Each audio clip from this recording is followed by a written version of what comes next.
Genesis chapter 37 and verse number 20, and then I want to read one more verse, and that's Genesis chapter 50 and verse number 20.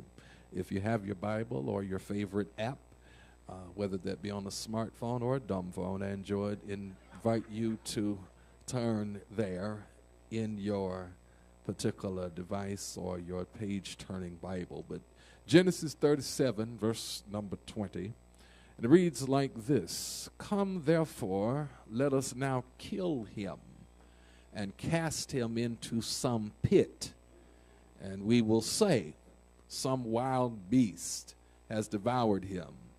We shall see what will become of his dream.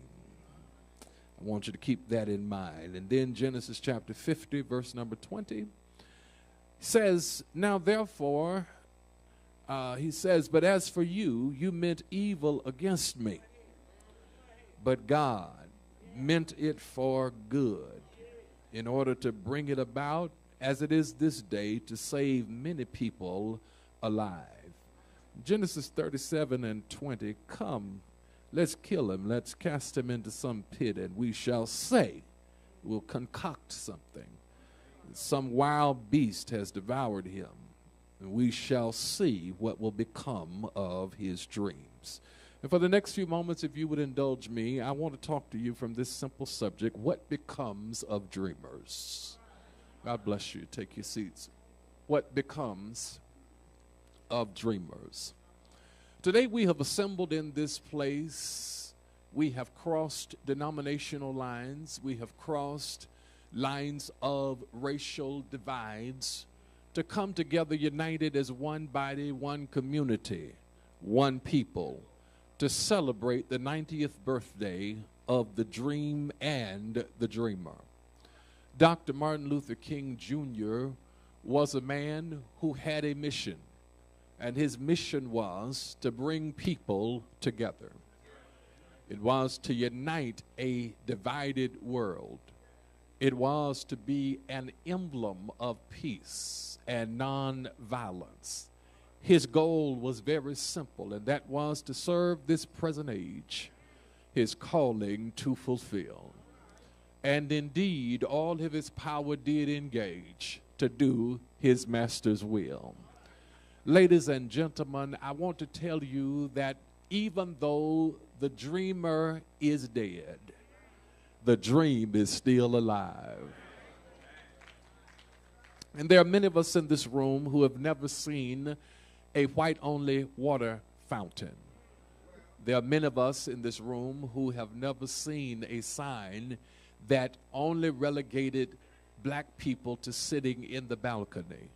But all of us in this room have seen the ugly head of racism in some way or another. You've been exposed to the ugly face of racism as it raises its head in our media every single day.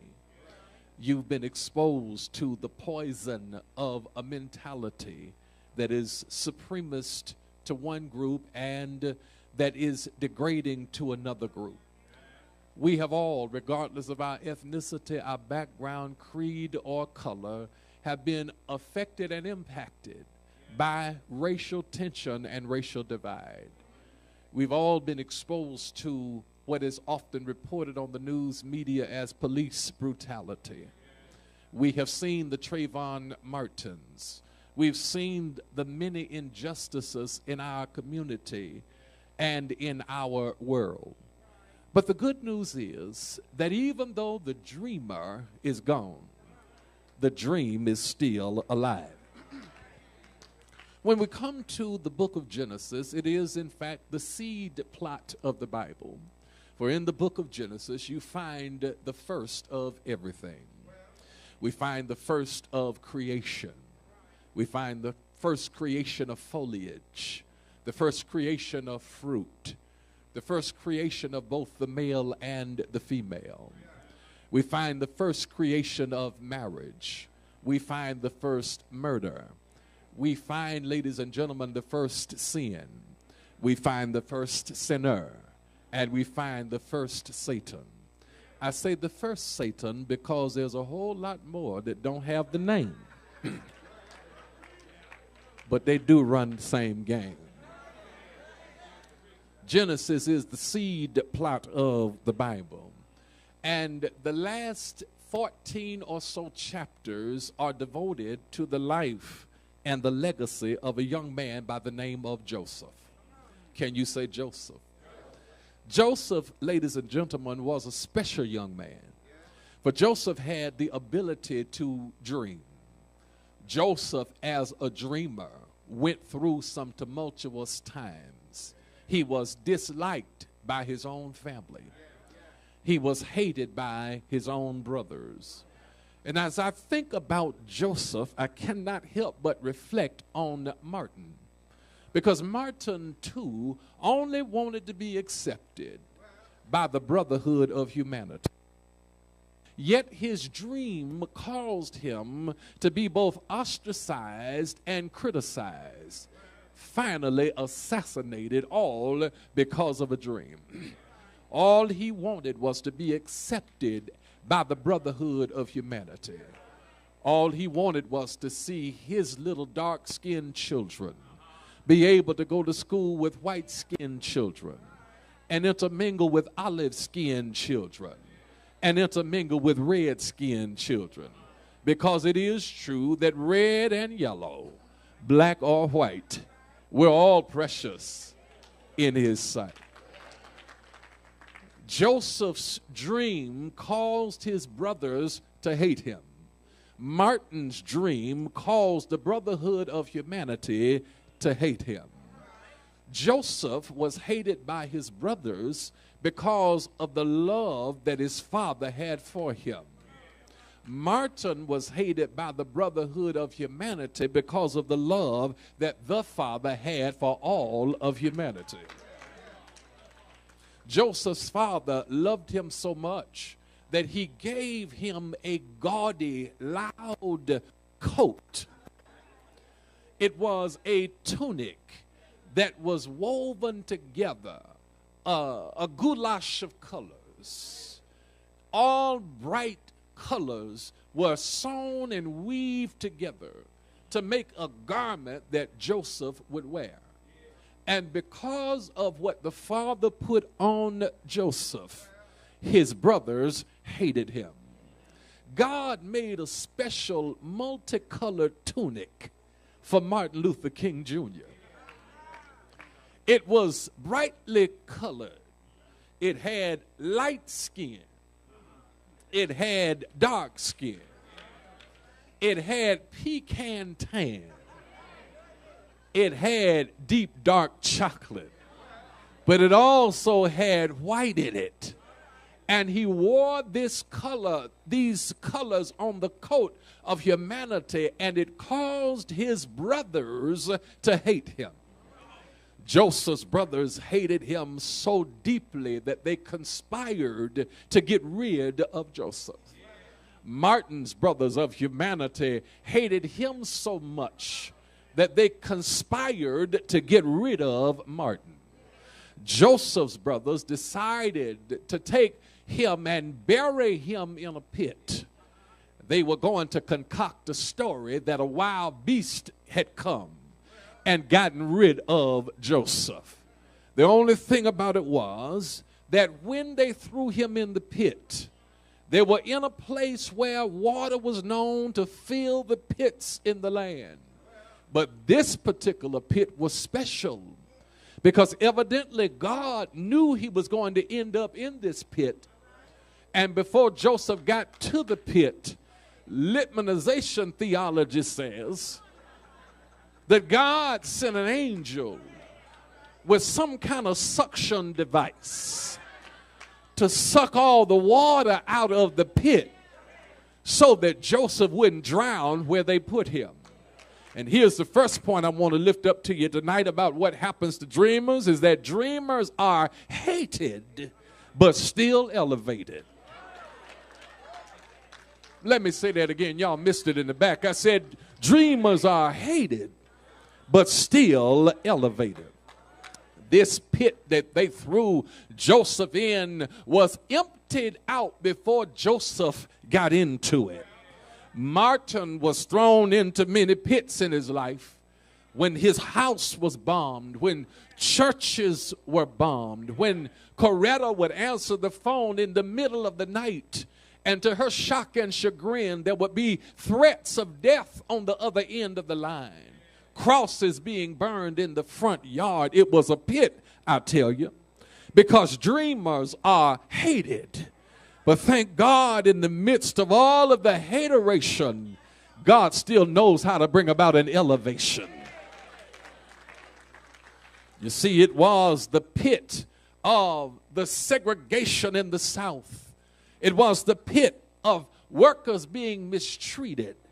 It was the pit of people being hosed down and German shepherds being allowed to attack them for simply wanting to have the same right to ride wherever they wanted to sit on the bus. But it was out of that pit that the SCLC was created. It was out of that pit that the civil rights movement took legs and began to walk its way, walk together, children, from the South all the way to the North. Because when you have a dream from God, God won't let your dream be buried. Oh, brothers and sisters, dreamers are hated, but thank God they're still elevated. When they threw Joseph into the pit, all of the brothers walked away. But there was one brother whose name was Reuben, who came back to look in the pit and pulled his brother up out of the pit. And I want you to know tonight that the word Reuben means praise. And so you need to understand that when you have a dream and when you are facing adversity in your life, purpose will put you in the pit, but praise will pull you out of the pit. If I was at New Mountaintop, I'd say, do I have a witness here? I tell you, praise will pull you out of the pit. That's why it was no accident that of all of the movers and shakers in the 20th century, God chose as his drum major a preacher and a pastor, one who was both a scholar and a gentleman, who was a theologian, who knew theology, but he knew something better than theology called neology. And can you imagine the many nights that he could not sleep? And he took a sleeping pill called prayer. Went down on his knees and said, Lord, it's me again.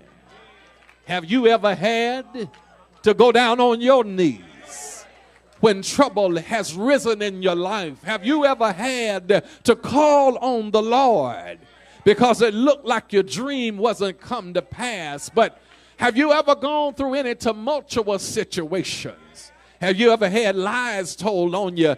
People change at the drop of a hat, but you went to praise, and praise got you out of the pit.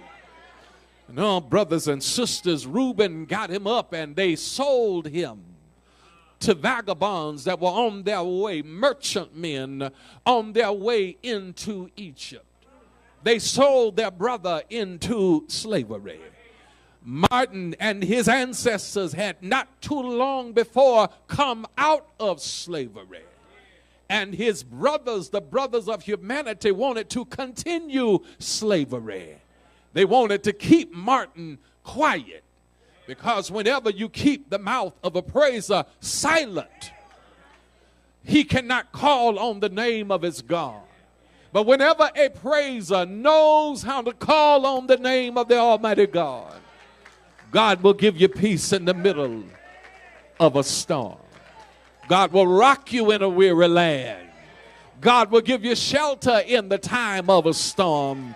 God will put food on the table. God will let you and your haters know I'm still able. Anybody know how to call on the name of the Lord? When praises go up, blessings come down. It almost seems unfair, unreal, uncouth, unrealistic that they would sell their little brother Joseph into slavery.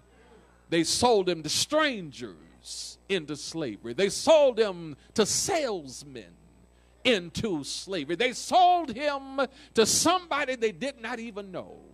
They sell him into slavery. How unfair could this be? How uncouth, how unkind, how unsatisfactory, unsanitary, and inhumane could it be for them to sell little Joseph into slavery? But can I tell you that even though we've made mistakes in history, God takes the mistakes of history and turns it around, makes it a blessing for destiny. Let me say that again. I said even though mistakes have been made in history, God has a way of taking the mistakes of history and turning them around and making them a miracle for your destiny. Here's what I'm saying to you. It was Egypt that God was going to bless Joseph. And so while it was bad and uncouth and unkind and unsanitary and unsatisfactory for them to sell Joseph into slavery, you have to understand that what looks like the end of your destination is actually transportation to your next destination. They were mean to Martin. They were cruel to Martin. But what should have taken him down only took him up. The more he went through, the more he went to the Lord. The more he suffered, the more he prayed. The stronger the opposition got, the stronger his determination got. And somebody in here can testify that saints don't die, they multiply. Oh, brothers and sisters, he is sold into slavery. He's now in Egypt. Second thing we learn about what happens is that dreamers are disrespected, but still protected. Say that back to me. Dreamers are disrespected, but still protected. One more time. Dreamers are disrespected, but still protected. And here's what happened. You see, Joseph is sold into slavery in Egypt. And while he is there as a slave in Egypt, he becomes the property of a man by the name of Potiphar. Potiphar is the captain of the king's army.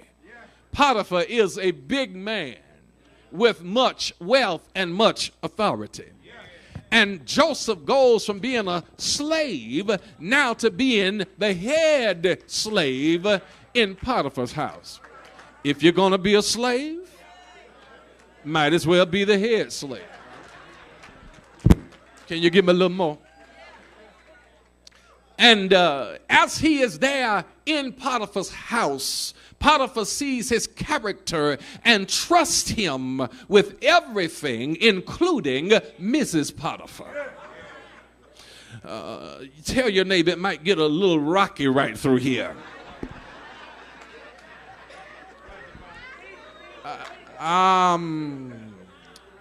Joseph is a young, strapping fellow. He has the respect of his master Potiphar. He's a man of character, but he was also good looking. And while all of the other slaves in the house were outside,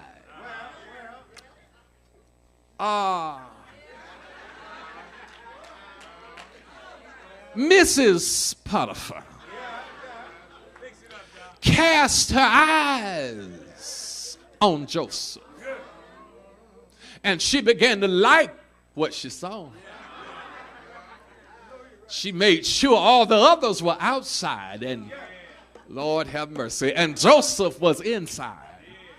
And she would say something like this right here, Joseph, can you please come and move this table for me? She wanted to see his muscles flex. And there he comes with his wife beater, his t-shirt on.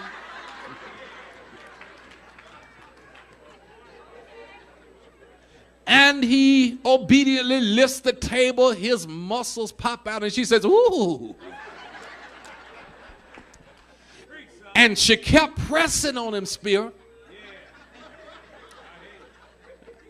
Kept pressing and pressing, trying to seduce Joseph, until the point that Joseph ran out of that garment that his father gave him, left it in the house.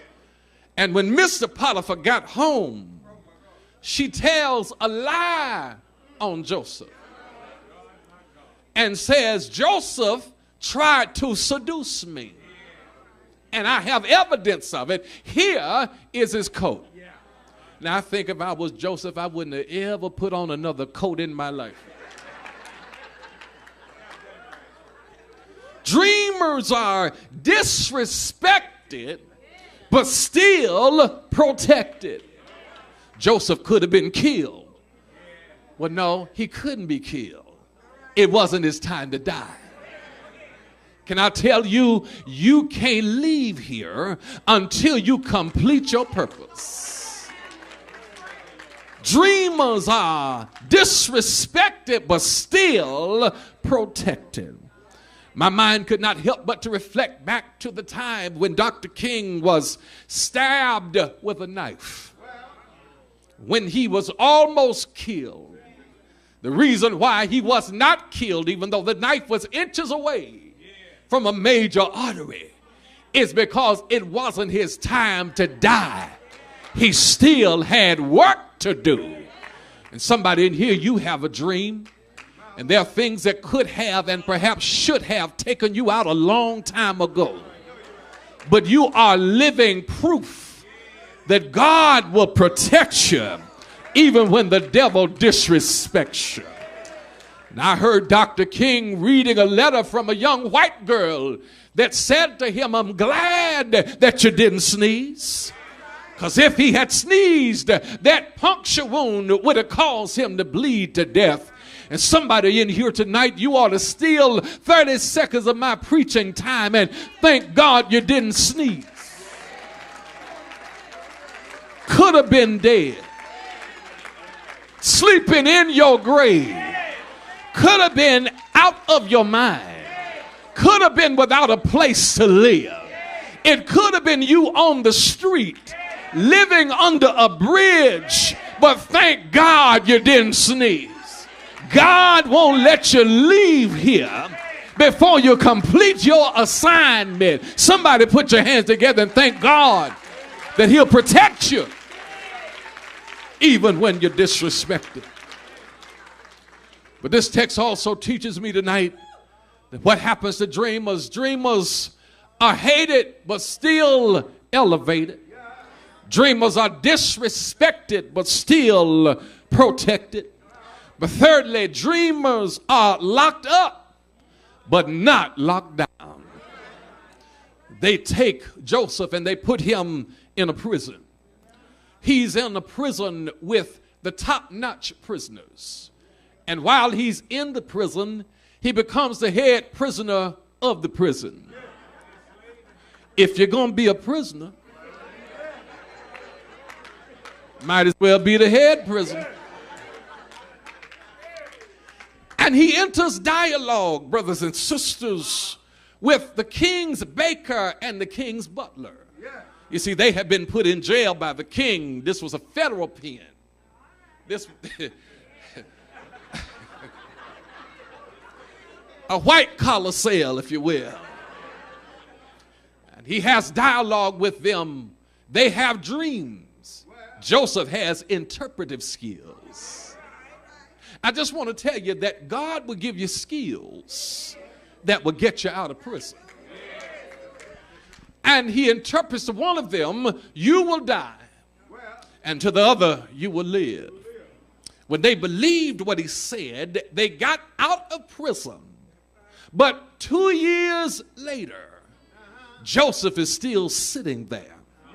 They had promised him, when we get out, we will remember you.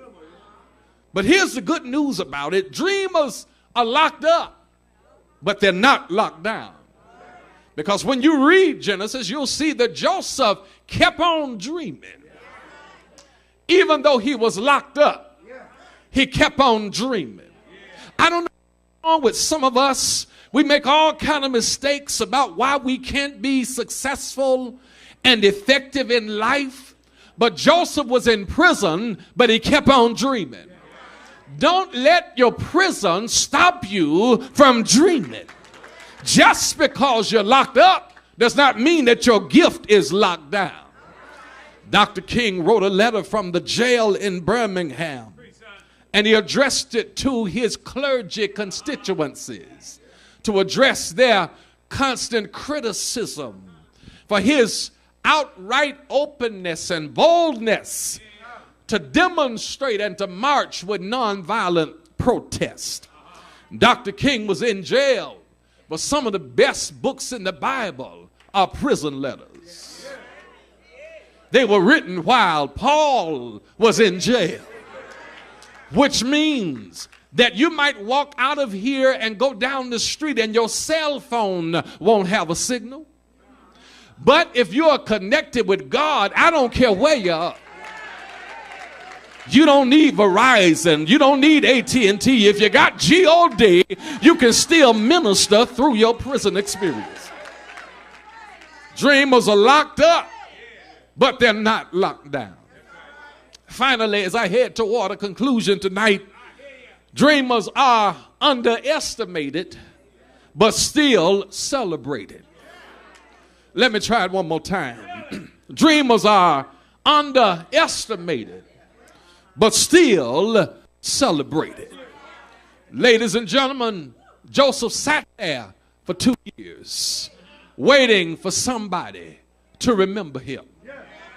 And finally, the king has a dream that nobody else could interpret. God has a way of letting your dream make ways for you and the people you love. So when they tell Joseph, we're going to allow you now to come out of this prison, the Bible said that Joseph did something interesting. He shaved himself and he took a bath. Now, why would Joseph go through all the trouble of shaving? I suggest it's because he knew that where he was going wouldn't look like where he was. And Joseph did not want to go into his future looking like his past. They had underestimated him. They had locked him up in prison.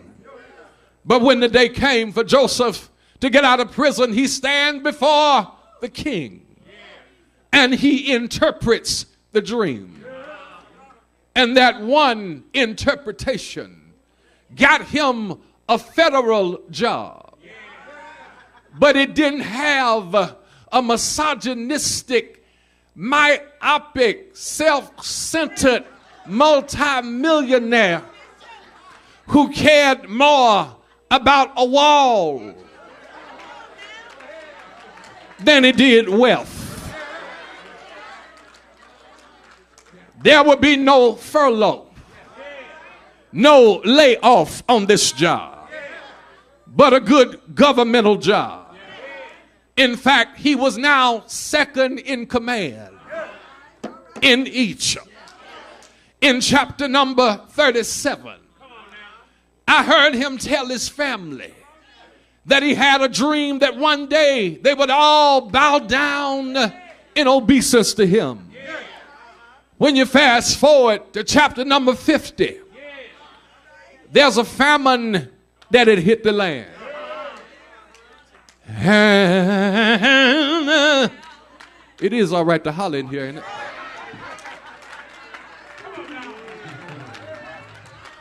Of all the places that had food to eat, Egypt was the place to be. And guess who was over the food supply? It was that young man from chapter 37 that they threw in a pit, that became the head of Potiphar's house, that was thrown into prison, is now over the food. Be careful how you treat people. You don't know who's gonna have to feed you one day. Oh, and here come Joseph's brothers in need of food. Little did they know that the one that would feed them is the same one they tried to kill. The good news is God won't let your enemy kill you before your time. Oh, Lord. And Joseph told them in chapter 50 and verse number 20, as for you, you intended evil against me, but God.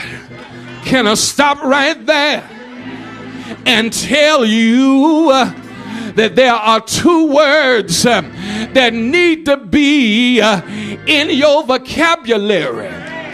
Let me help you with it. I could have been dead, but God.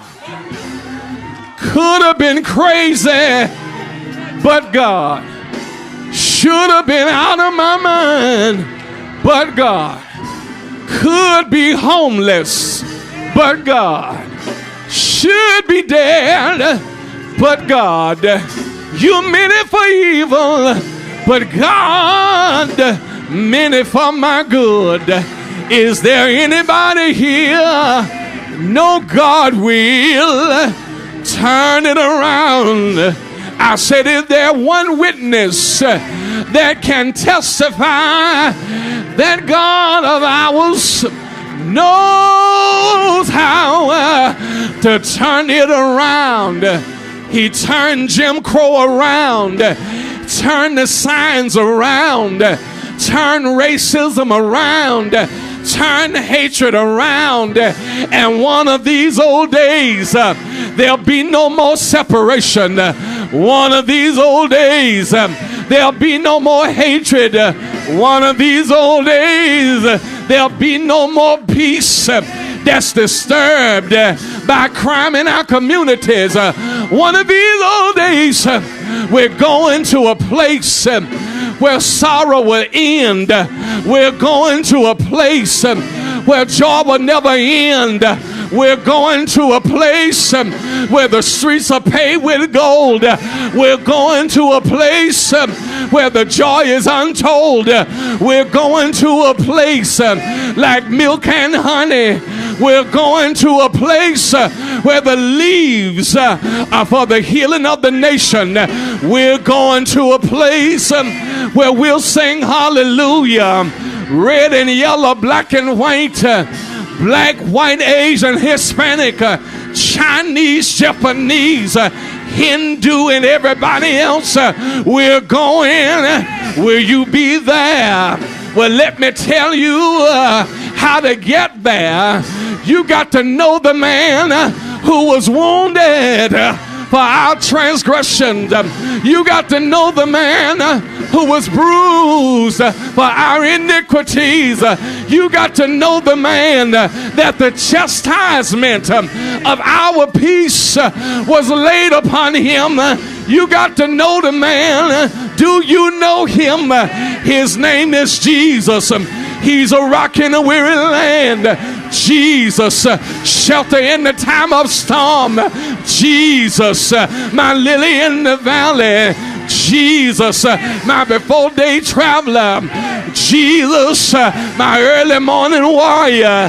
Jesus, my doctor in the sick room. Jesus, lawyer in the courtroom. Do you know him? Do you know him? Ain't he all right? Ain't he all right? Ain't he all right? Ain't he all right? Ain't he all right?